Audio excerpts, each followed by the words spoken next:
7 years, maybe 8 if you're lucky and the genetics gods are feeling generous. That's the average lifespan you're signing up for with a Great Dane. And nobody at the breeder's place says that part out loud because, well, who's gonna lead with that? For comparison, a Chihuahua can hit 16, 17 years, some make it past 20. So you've got this tiny dog that outlives a gain by basically a whole second dog's worth of time. And the cruel joke is the Dane is the one that takes 2 full years just to finish growing. 2 years of puppyhood in a 7-year life. Do the math on that and it gets kind of dark. You're spending almost a third of your time together raising a teenager. The reason, as far as anyone can tell, is the growth itself. Giant breeds grow so fast and so big that their bodies basically age on fast forward. Big dog, big heart, big strain on everything. Hearts give out, joints give out, cancer shows up early. There's a whole pile of research on why big dogs die young, and the short version is size costs. The body pays for all that mass somewhere, and it pays in years. And here's what gets me. People know this going in, sort of, abstractly, and they do it anyway. Then year 6 rolls around and the dog slows down on walks, and suddenly the abstract thing isn't abstract anymore. I'm not saying don't get one. People who've had Danes will tell you those 7 years are worth more than 15 with most dogs. Maybe they're right, but you should know the deal before you sign it. 7 years, that's the trade.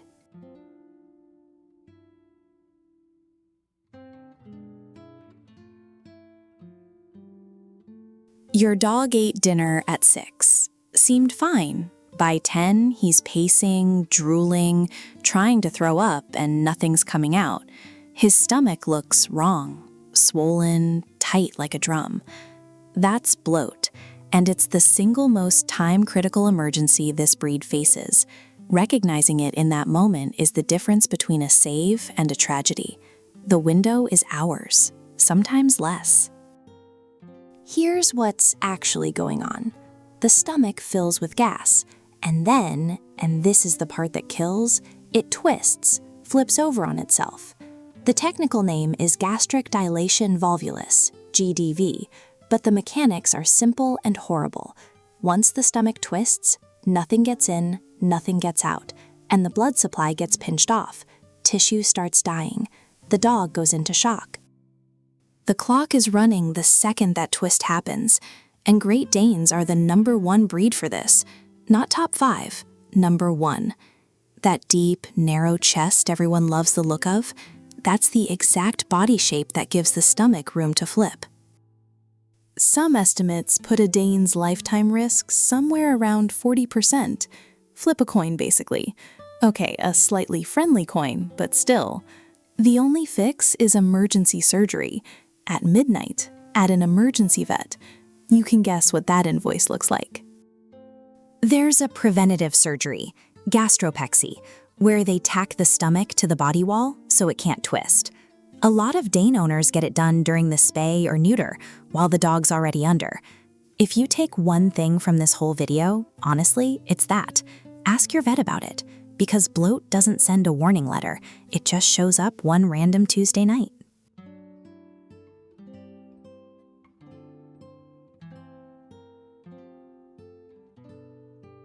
Everything about a Great Dane costs more, and I don't mean a little more. The medication dosing alone, most drugs are priced by weight, and your dog weighs as much as an adult human. Same pill, 4 times the dose, 4 times the bill. Antibiotics, heartworm prevention, anesthesia, all of it scales. And the things that go wrong with Danes aren't cheap things. Hip dysplasia, dilated cardiomyopathy, that's the heart condition where the heart muscle stretches out and gets weak, and Danes get it so often, some vets just assume it's coming. Wobbler syndrome, which messes with the neck and the way they walk. None of these get fixed with a $50 visit. These are specialist territory, cardiologists, surgeons. Imaging that runs into the thousands before anyone's even treated anything. Insurance companies know all this, by the way. Pull up a quote for a Dane puppy, and then pull up the same quote for a mutt. The premium tells you exactly what the actuaries think of your gentle giant. They've done the math, you haven't. Then there's the boring stuff that adds up quietly. Food, you're feeding a horse, more or less. Bigger crate, bigger bed, bigger everything. And the giant breed version of every product comes with a giant breed markup. Even boarding costs more, because kennels charge by size. Look, none of this means the dog isn't worth it. Plenty of people budget for it and never blink. But Gentle Giant is the marketing. The bank statement is the fine print. If a surprise $4,000 vet bill would wreck you, that's not a judgment thing. It's just the wrong breed for right now. The dog's enormous. So is the receipt.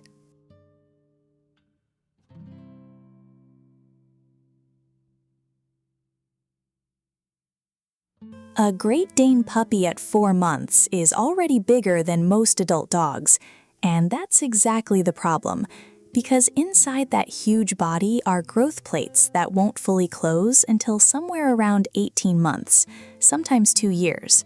Soft, open, vulnerable. The skeleton is basically under construction the whole time, and the body keeps piling weight onto scaffolding that isn't done yet.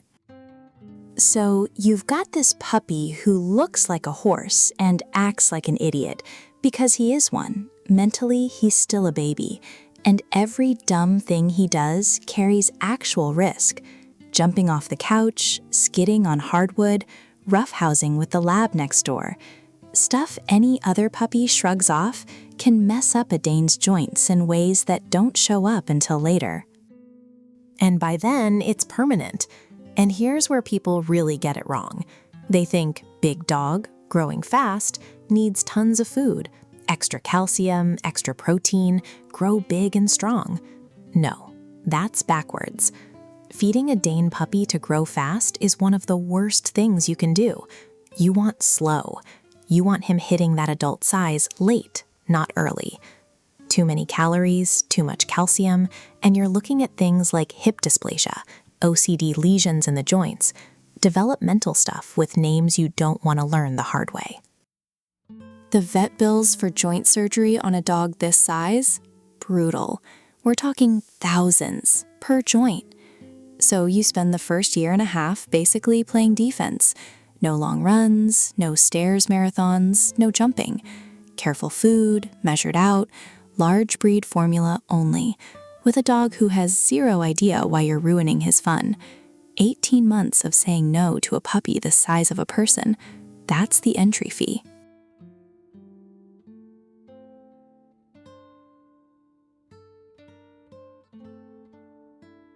Dilated cardiomyopathy. The heart muscle gets thin and stretched out. The chambers balloon, and the whole thing turns into a weak, floppy pump that can't move blood the way it should. Danes are one of the poster breeds for it. Some studies put their lifetime risk somewhere north of 30%. 30%. Flip a coin twice, and that's roughly your odds. And the cruel part, the genuinely cruel part, is how quiet it is. There's this long stretch they call the occult phase, where the heart is already failing and the dog looks completely fine. Eats fine, plays fine, tail going. Meanwhile, the muscle's deteriorating in the dark. By the time you see actual symptoms, coughing, tiring out on walks, fainting, you're not at the start of the disease. You're near the end of it. Some Danes never even get the warning. The first symptom is sudden death. That's not me being dramatic. That's just what arrhythmias do. The heart trips over its own electrical signal and stops, which is why Dane people get cardiac screenings the way other people get oil changes. Echocardiograms, Holter monitors, a little vest the dog wears for 24 hours that records every heartbeat. Catch it early, and meds like pimobendin can buy real time. Years, sometimes. Catch it late, and you're counting in months. This is a big chunk of why the breed's lifespan is what it is. 7 years, 8 if you're lucky. You sign up for a giant, gorgeous dog, and you also sign up for a clock running faster than you want it to. People who love Danes know this going in. They do it anyway. I get it. But man, you should know.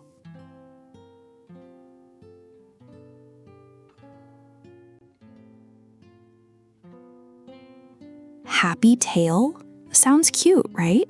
It's not cute. A Dane's tail is a long, heavy whip with almost no padding at the tip.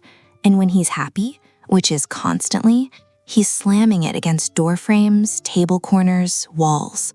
Eventually, the tip splits open.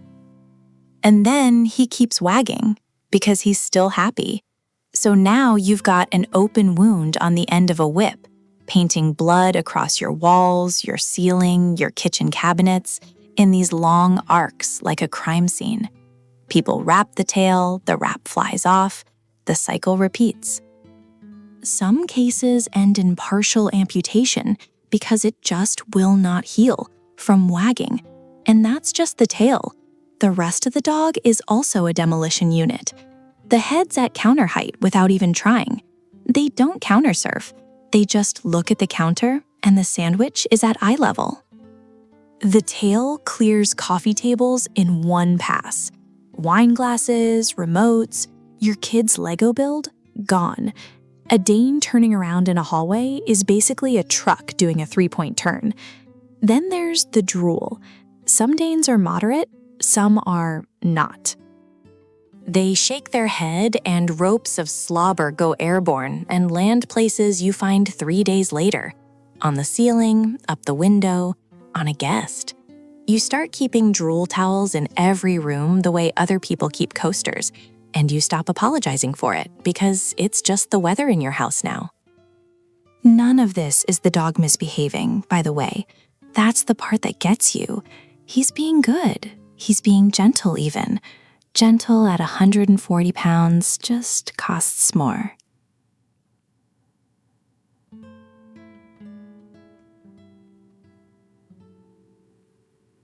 You leave for 20 minutes. 20. You come back and this dog acts like you've been gone since the war. Crying, pacing, that big dramatic groan they do. And people see that and go, "Aw, he loves me." Sure, he does. But that's not the whole story.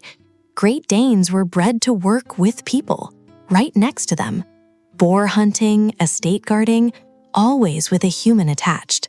So you take that wiring and stick it in a dog the size of a small couch, and then you go to work for 9 hours. What did you think was gonna happen? And here's the part nobody warns you about. When a beagle has separation anxiety, you come home to a chewed shoe. Annoying. When a Great Dane has separation anxiety, you come home to a door frame that doesn't exist anymore. Drywall on the floor. A crate, a heavy-duty crate, the expensive kind, bent open like a tin can. The anxiety isn't worse than other dogs. The damage is just scaled up. Everything with this breed is scaled up, and you can't really train it out. You can manage it. You can build tolerance slowly, leave for 2 minutes, then 5, then 10. But the dog was built to be near you. That's not a flaw you fix. That's the product working as designed. So people get a Dane because it looks calm. Low energy, lies around all day. Perfect apartment dog, right? And the lying around part is true. But calm and independent are two different things. This is a dog that wants to lie around all day on you. There's a difference, about 120 pounds of difference.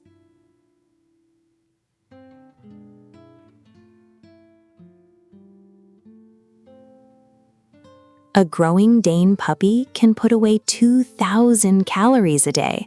Some of the big males, more. That's roughly what I eat. A puppy eating like a grown man every single day. And you'd think, okay, big dog, big bag of cheap kibble, problem solved. No, that's actually where people wreck these dogs. Because giant breed puppies, and this is the part that genuinely surprised me when I read into it, they can't just eat anything. Too much calcium, too many calories, growing too fast. That's how you get joint problems baked in before the dog turns 1. The skeleton's growing so fast that the food has to be like engineered for it. Slow, controlled growth, which means specific large breed formulas, which means money. So run the numbers. A big bag of decent food, maybe 80, 90 bucks, and a full-grown Dane goes through it fast. You're looking at somewhere between 100 and 200 a month just on food. Just food, before treats, before the vet. Before the orthopedic bed, because a 140-pound dog on a thin pad gets pressure sores on his elbows. Actual sores. And the vet stuff scales too. Every medication is dosed by weight. Flea and tick prevention, dosed by weight. Anesthesia for a dental cleaning, weight. You're basically paying horse prices at a dog clinic. The cruel joke is the lifespan. You're spending all this, and I mean genuinely spending, like a car payment, on a dog that gives you 8 years. Maybe 10 if you're lucky and the genetics are kind. So no, it's not feeding a teenager. Teenagers eventually get jobs.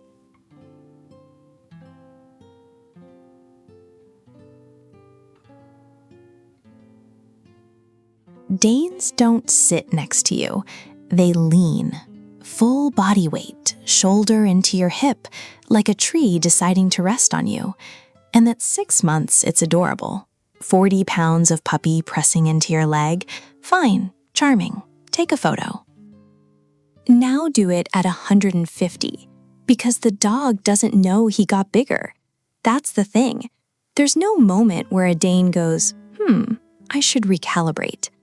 The lean he learned as a puppy is the lean he does forever, except now it can take a grown adult off balance. Grandma comes to visit, dog says hello in the traditional way, and grandma's on the floor. That's not a hypothetical. Ask any Dane owner. They've all got a version of that story, and the lean is just the headline. There's the tail, which sits at exactly coffee table height and swings like a whip. Danes get something called happy tail, where they literally injure their own tail wagging it against walls. They wag themselves bloody, out of joy. Think about that. The whole problem is that this dog operates at human furniture height. Counters aren't counters to a Dane, they're plates left slightly low. The kitchen table is eye level.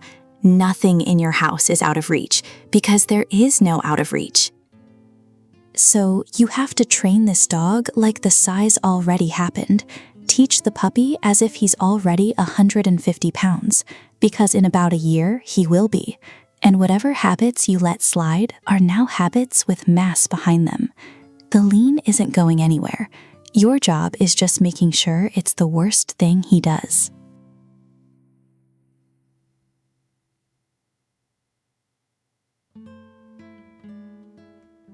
A 140 pounds of dog has no idea it's 140 pounds of dog.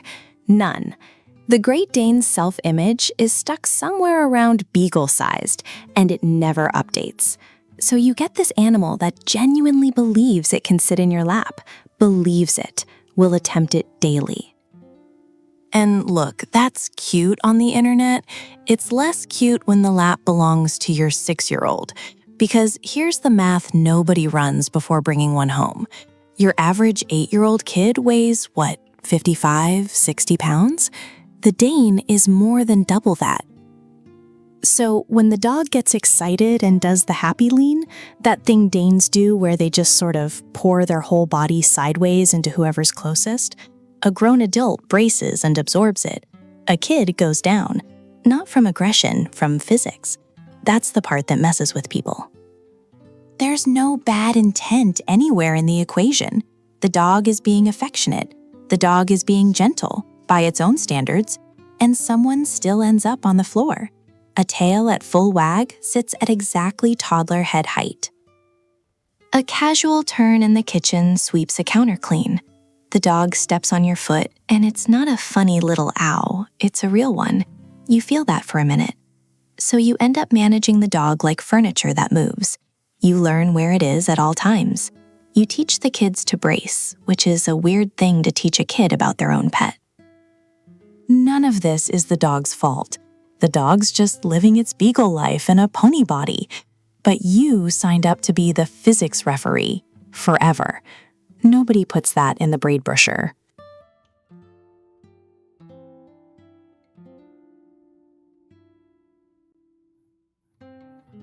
The name sounds like a joke.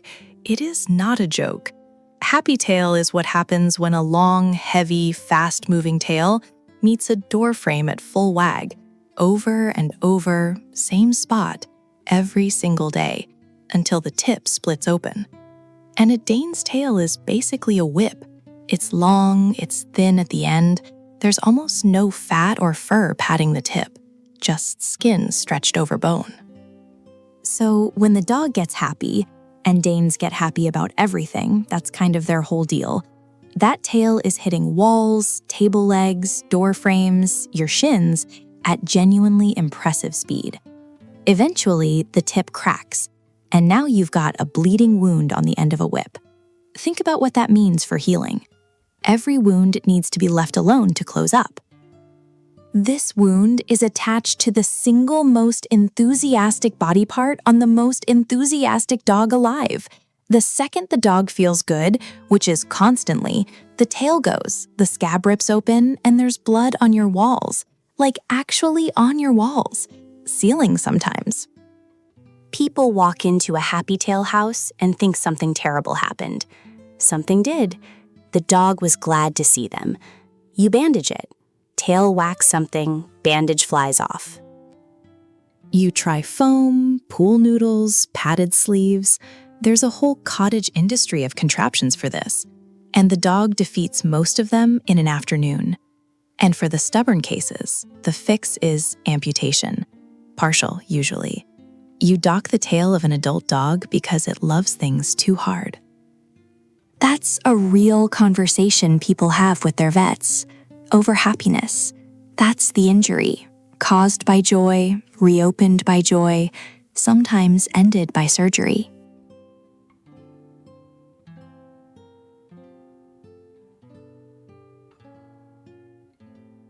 A 9-week-old Dane puppy you can carry around like a loaf of bread. 8 months later, you physically cannot pick your dog up anymore. And for a while, that doesn't matter. It's almost funny. Then one day, it matters a lot. Because big dogs go down young, Danes especially. The hips give, or it's Wobblers, or Bloat hits at 2 a.m, or the back legs just stop cooperating one Tuesday. And now you've got an animal the size of an adult human who can't get into the car that goes to the vet. 140 pounds of dog that can't help you is not 140 pounds. It's more. Dead weight that's also scared and possibly in pain, try moving that down a flight of stairs by yourself. You can't. That's not a toughness thing, it's a spine thing. So Dane people end up with gear. Slings that go under the belly, ramps for the car. Some folks keep a literal tarp around as a stretcher, and they've thought about which neighbor they'd call at 2 a.m. because you need a second pair of hands and you need them fast. Bloat doesn't wait for morning. And the quiet version of this, the one that really gets people, end of life. When a small dog can't walk anymore, you carry them. Outside, to the water bowl, to the vet when it's time. With a Dane, every one of those moments needs logistics. The hardest day of dog ownership comes with a lifting plan. You don't think about any of this when the puppy's sleeping on your chest, which is probably for the best, honestly. But the day comes, it always comes.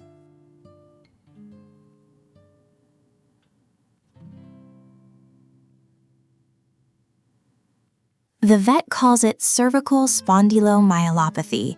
Nobody else calls it that. Everyone calls it Wobblers, because that's literally what it looks like.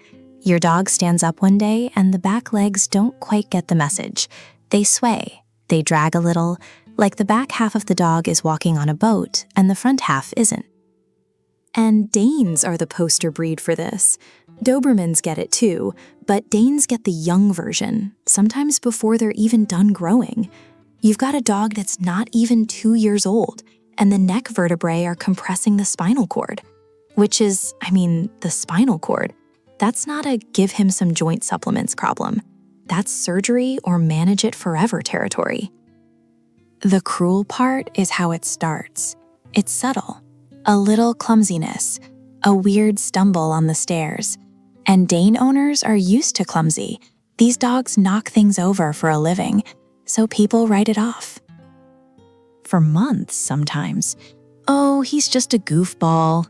And then one day, the goofball can't get up off the kitchen floor. Surgery runs anywhere from $5,000 to $12,000, depending on where you live and how bad the compression is. And it's not a guaranteed fix. Some dogs come back great. Some come back okay. Some don't really come back. I'm not saying every Dane gets this. Most don't. But the breed sits near the top of the list, and nobody hands you that list at the breeder's house. They hand you a puppy that trips over its own feet, and you laugh, because of course you laugh. Sometimes the tripping is just tripping. Sometimes it isn't.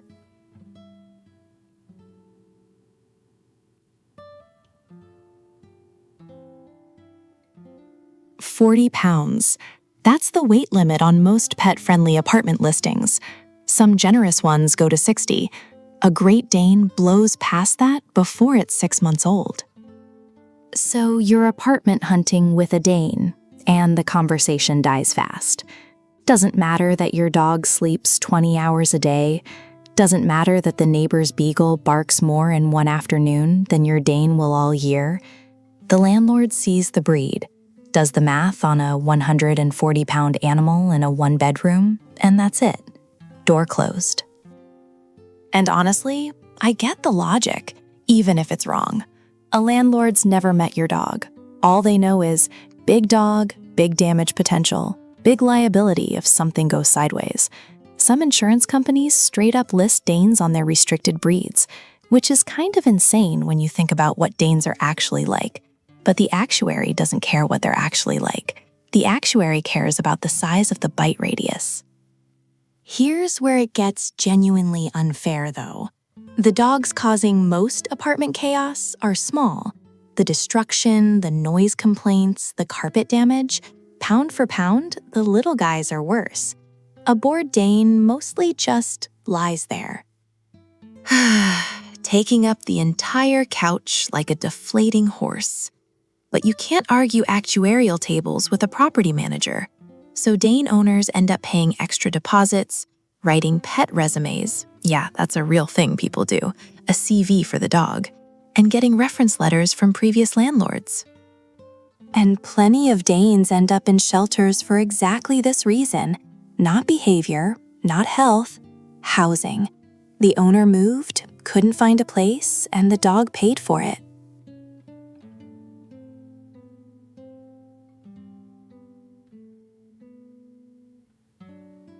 There's a thing, Dane, people call slingers, drool slingers. The dog shakes its head and ropes of slobber go airborne, and they land wherever they land. Ceiling, walls, your dinner guest's sweater. People find dried drool on the ceiling and genuinely cannot work out the physics of how it got there. That's daily life. Not a bad day, a Tuesday. And jowly Danes are worse than tight-lipped ones, sure. But every Dane drools. After water, it's a faucet. You learn to keep towels by the bowl. Some people keep a towel in every room, which sounds excessive until you've lived it for a week. Then there's the gas. Deep-chested breed, big meals, sometimes air gulping when they eat. The result is a dog that can clear a room without waking up. And it's not a small dog's output. Everything scales. The gas scales. People don't think about that when they're scrolling pictures of fawn puppies, but it scales. The mess in general just multiplies. A muddy day with a lab means muddy paw prints. A muddy day with a Dane means prints the size of a saucer, plus a tail at exactly coffee table height, swinging like a wet rope, plus a nose that smears every window at adult human face level. Window cleaner becomes a household staple. Countersurfing isn't even surfing. The head's already there. No jumping required. None of this is a deal breaker, by the way. Dane people know all of it and sign up anyway, and most of them would do it again tomorrow. But the drool on the ceiling is real. The physics check out. You just don't believe it until it's your ceiling.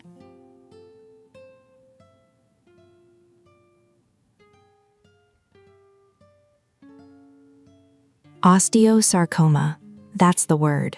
And if you're gonna own a Great Dane, you should know it before the vet says it to you, because the odds aren't great. Giant breeds get bone cancer at rates that are just way out of line with everything else. We're talking something like 60 times the risk of a small dog. 60, not 6. And the cruel part, the genuinely cruel part, is why. It's the size itself. All that rapid bone growth in the first year and a half, those long leg bones stretching like crazy, all those cells dividing fast. More division, more chances for something to go wrong. The thing that makes a Dane is the thing that puts the target on it. It usually shows up in the leg, a limp that doesn't go away, maybe a swelling near the wrist or the shoulder.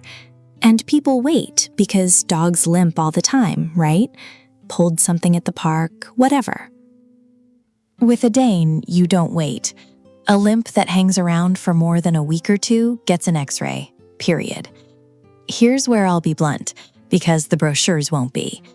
By the time it's found, it's usually already spread. The standard treatment is amputation plus chemo, and even then you're often buying months, not years. A year is a good outcome. That's the honest math. Now, most Danes never get it. I want to be clear about that. But the risk is real enough that it should change how you behave. It changes what pet insurance means for this breed. It changes how seriously you take a limp. And it's part of why the lifespan numbers on this dog look the way they do, which, yeah, we should probably talk about that.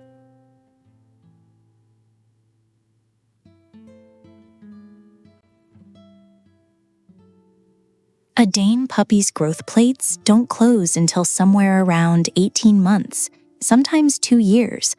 Until then, the ends of those massive leg bones are basically soft, cartilage doing a bone impression. And every pound of that dog, and there are a lot of pounds, is landing on them with every stride. So, no jogging with your Dane puppy, no long hikes, no chasing a ball on pavement for 45 minutes because he has so much energy. You can do permanent damage to the joints before the dog's second birthday, and you won't see the bill come due until year 5 or 6, when the arthritis shows up early and stays forever. Okay, so the obvious move is just keep them calm, right? Except no, because under-exercising a giant breed wrecks them a different way. Weak muscle around heavy joints is its own disaster. The muscle is what holds the whole structure together. Take it away and the joints carry everything alone. They can't. And a bored Dane is a 140-pound demolition crew. That's not a health problem exactly, but your couch would disagree. So what you're actually managing is this weirdly narrow lane. Free play on grass, good, because the puppy self-regulates, flops down when tired. Forced exercise, bad, because a dog on a leash will keep pace with you long past the point it should have quit. Stairs, hardwood floors, jumping out of the truck bed, all worse than they sound for a growing giant. The rough rule people use is 5 minutes of structured walking per month of age. A 6-month-old gets a half hour. Feels like nothing for a dog that big. That's the point. The dog is enormous. The skeleton is not done. Act accordingly.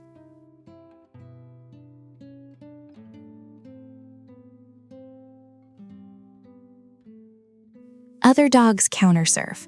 They jump, they stretch, they scrabble, there's effort involved. A Great Dane just stands there, head level with the countertop, maybe slightly above it.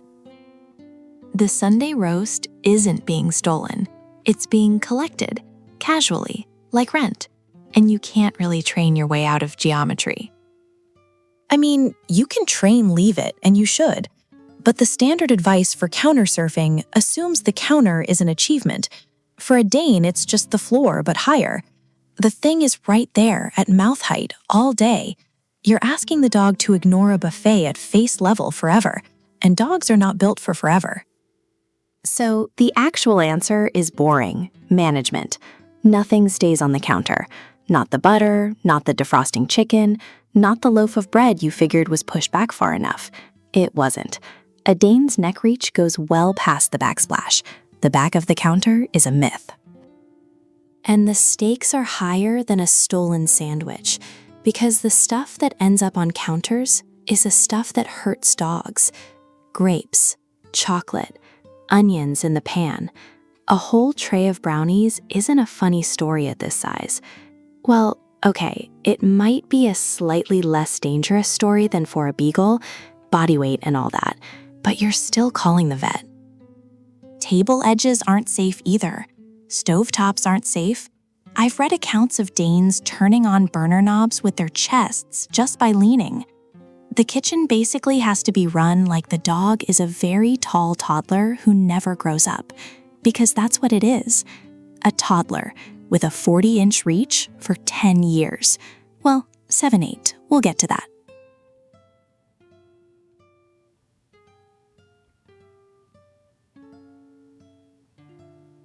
A full-grown Dane standing on all fours is taller than the trunk opening of most sedans, just physically taller. The dog does not fit in the car. And I don't mean it's a tight squeeze. I mean the geometry doesn't work. You fold the seats down, you coax him in, and now you've got 150 pounds of dog draped across your back seat with his head jammed against the ceiling, looking at you like this is somehow your fault. Which, I mean, it kind of is. So people end up buying vehicles for the dog. That's not a joke. Go on any Dane owner forum, and there's a whole genre of thread that's basically, what SUV fits my dog? Minivans come up a lot. Cargo vans. People talk about removing the third row like it's a normal thing to do for a pet. And the dog still takes up the entire cargo area, the entire thing. And here's where it gets expensive, in a way nobody warns you about. You can't skip the car part. A Dane has to go to the vet, regularly. More than most dogs, honestly, because giant breeds break in expensive ways. So we'll just walk everywhere isn't a plan. You need a vehicle this animal fits in. And if you drive a Civic right now, that's a problem you'll be solving with money. Ramps, too. Don't forget the ramp. Because a 7-year-old Dane with creaky joints isn't jumping into a cargo bay, and you are not lifting him. Nobody's lifting him. He weighs as much as a person. The dog costs what the dog costs. The car is extra. Budget for the car.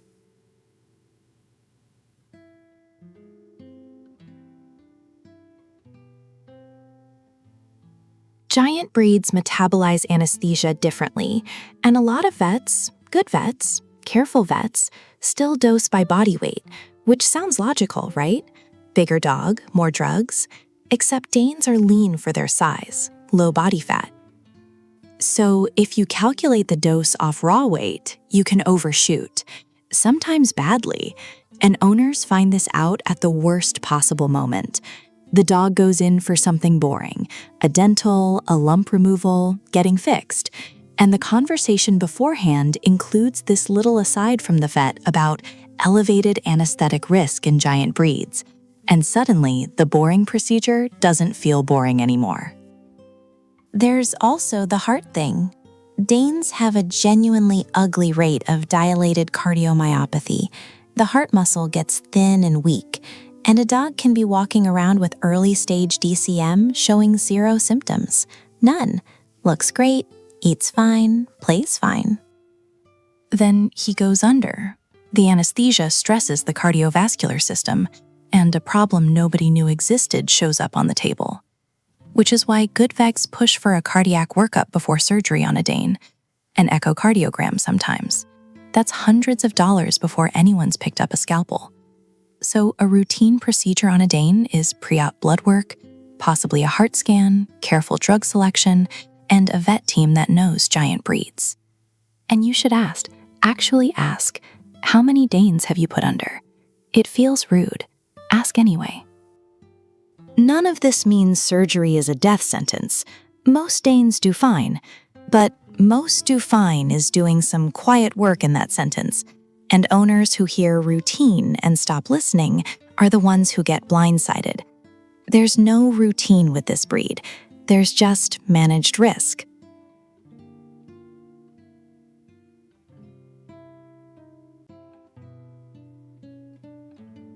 A 140-pound dog that loves you can put you in the ER. That's the part the gentle giant marketing leaves out. Nobody's saying Danes are aggressive. They're mostly not. That part of the reputation is earned. The problem is the word gentle makes people stop thinking about physics. A happy Dane greeting you at the door hits like a linebacker. A Dane that gets startled on leash and bolts, you're going with him. There are real injuries behind this. Broken wrists, dislocated shoulders, people knocked flat on concrete by a dog who was just excited to see the mailman. The dog meant nothing by it. Your hip doesn't care what the dog meant. And the myth does something sneaky to training. Owners hear gentle giant and figure the temperament comes pre-installed, so they skip the work. Leash manners? He's so calm. Jumping? He's friendly. And that's fine when he's a 40-pound puppy. It is very much not fine 14 months later when the same behavior comes with triple the mass and you physically cannot stop him. You can't outmuscle a Dane. That window closes fast, and most people don't notice it closing. The puppy stage is the whole game. Whatever habits exist at 6 months are the habits you'll be living with, except scaled up to a dog that outweighs your teenager. So the gentle part? That's not a birthright. It's trained. The giants that actually are gentle got that way because somebody took the leash stuff seriously before it mattered. The breed deserves the reputation, mostly. The owners who get hurt are the ones who believed it was automatic. It's not automatic. Nothing about this dog is automatic.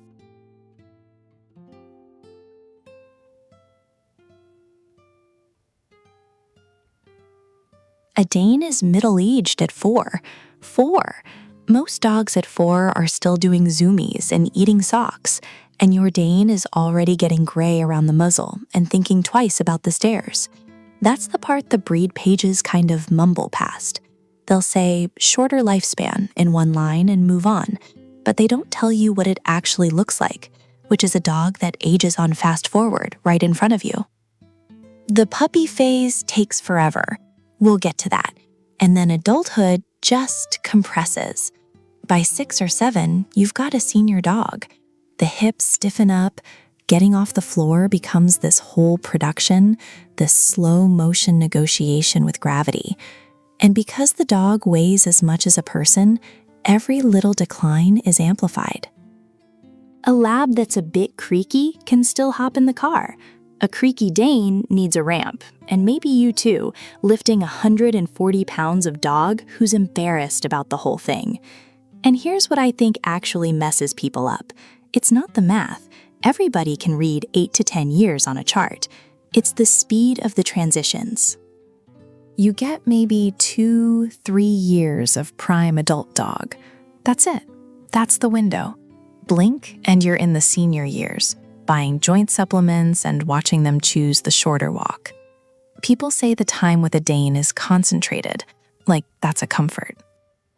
Maybe it is, but concentrated also means you watch the whole arc of a life, puppy, prime, decline, in the time it takes other people's dogs to finish growing up. Nobody really tells you that going in. They tell you after.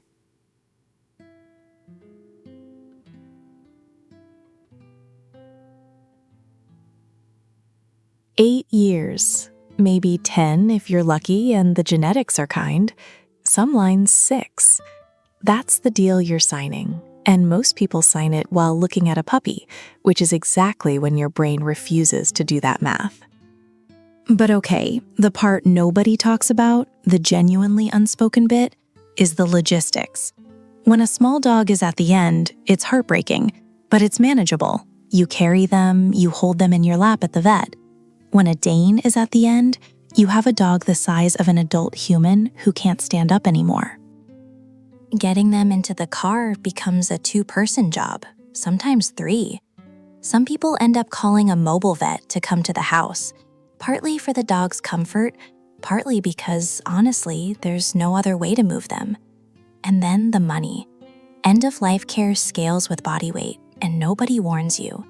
Medications are dosed by the pound, so a 140-pound dog costs roughly triple what a 40-pound dog costs for the same drug. Euthanasia at home runs a few hundred. Cremation for a giant breed? More than you'd guess.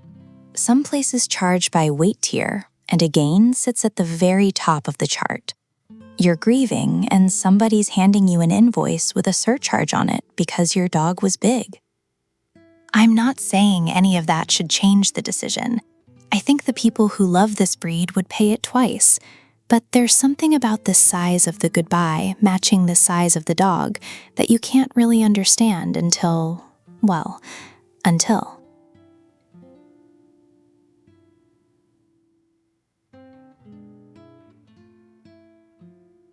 A Dane puppy can put on 100 pounds in under a year. Sit with that number. 100 pounds of bone and joint being assembled in real time, and the construction site is your living room. This is the part where the breeder gets vague, because the truth is, those first 18 months are basically a high-stakes engineering project. The growth plates in those legs stay open way longer than in normal dogs, and they're soft, which means the rules are weird and strict. No long runs, no jogging with you, not until they're done growing. So figure 18 months, sometimes 2 years. No jumping off the couch over and over. No slick floors if you can help it, because a puppy that wipes out on tile at that weight can actually damage a joint for life. You've got this dog that looks huge, and everyone at the park assumes it can do huge dog things. And you're the weirdo saying, no, sorry, he's a baby, he's fragile. Then the food. You can't just feed more of regular puppy food. Danes need large breed formulas with controlled calcium because, and this is the counterintuitive bit, growing too fast is the danger. You're actually trying to slow the growth down. Too much calcium, too many calories, and you can wreck the skeleton the dog has to carry for life. So you're reading labels like a chemist, feeding 8-10 cups a day of the specific stuff, and the bag empties in about a week. The breeder said, they're easy puppies, very chill. Sure, chill like an unexploded thing is chill. The temperament's easy. The body is a 1.5-year-long liability you're managing with a measuring cup and a leash.